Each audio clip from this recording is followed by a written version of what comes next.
तो अगर आप लोग क्लास 12 पे हो तो केमिस्ट्री के 8 नंबर ही आपको तुरंत के तुरंत पक्के कर लेने चाहिए, बहुत आसान तरीके से। ठीक है, देखो बात करें क्लास 12 केमिस्ट्री की तो जो पहला पार्ट ही है हमारा विलियन वाला चैप्टर। ठीक है, 8 नंबर आपको इससे मिलते हैं, विलियन चैप्टर से 8 नंबर मिलते हैं। अब इस चैप्टर से कौन कौन सी ऐसी परिभाषा है जो 1 नंबर पे आती है, कौन सी 2 नंबर पे आती है, कौन सी 5 नंबर पे आती है, कौन से सवाल आते हैं जो कि आपको करने चाहिए, सब कुछ आज आपको बताएंगे और 8 सिंपल से आपके 8 नंबर पक्के हो जाएंगे। तो चलो देखते हैं।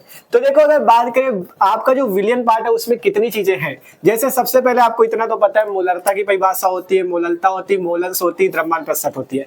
अब क्या इनकी परिभाषाएं पेपर में पूछी जाएंगी, मोलरता मोललता द्रव्यमान प्रतिशत, इनकी परिभाषाएं कभी नहीं पूछी जाएंगी। इनके आपको मेन क्या याद रखना है, मोलरता का फॉर्मूला क्या होता है। ठीक है, परिभाषा तो पढ़ना ही पढ़ना, लेकिन जल्दी से परिभाषा नहीं पूछी जाएगी, मेन आपको इसका फॉर्मूला तैयार करना है और इसका मात्रक तैयार करना है। फिर मोललता का फॉर्मूला, इसका मात्रक, मोलन्स का फॉर्मूला, इसका मात्रक, द्रव्यमान प्रतिशत में भी इसी तरह फॉर्मूला। ठीक है, क्योंकि इनसे जानते हो क्या लगेंगे, मोलरता मोललता मोलन्स और द्रव्यमान प्रतिशत, इनकी परिभाषा बहुत कम आती है। इनसे मेन क्या है आपको तैयार करने सवाल, इनके जो न्यूमेरिकल होते हैं, इनके फॉर्मूले से न्यूमेरिकल कैसे लगते हैं, इनके न्यूमेरिकल में आपको अच्छी पकड़ बना लेनी है, जिससे आपको इन टॉपिक के नंबर आसानी से मिल सकेंगे। 8 नंबर इस पूरे चैप्टर विलियन चैप्टर से मिलते हैं। ठीक है, इनसे मेन आपको फॉर्मूले, जो इनके फॉर्मूले हैं मात्रा के, उनको तैयार करना है और इनके न्यूमेरिकल कैसे लगते हैं इनको अच्छे से तैयार करना है। फिर इसके बाद आपके 5 नंबर वाले कुछ टॉपिक है, जैसे हेनरी का नियम हो गया, ये 5 नंबर पे पूछा जाता है पेपर पे।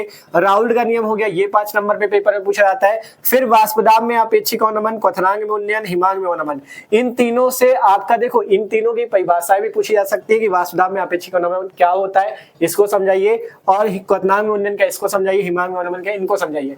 इनमें से कोई भी आ सकता है, परिभाषा मतलब पूछी जा सकती है 2 या 3 नंबर पे। और इनके फॉर्मूले भी इंपॉर्टेंट, आपको पता है इनके जो फॉर्मूले उनसे न्यूमेरिकल कितने ज्यादा पेपर में आते हैं। ठीक है, तो इनके फॉर्मूले भी आपको अच्छे से तैयार करने हैं। फिर इसके बाद जो परासरण तथा परासरण दाब है, इसका फॉर्मूला जो पाई बराबर CRT होता है, ये फॉर्मूला भी इंपॉर्टेंट है, और परासरण तथा परासरण दाब की परिभाषा भी पूछी जाती है। ठीक है, तो ये भी बहुत ही महत्वपूर्ण है। फिर इसके बाद बात करें जैसे वांछा गुणांक क्या होता है, इसकी परिभाषा 1 नंबर पे पूछी जा सकती है।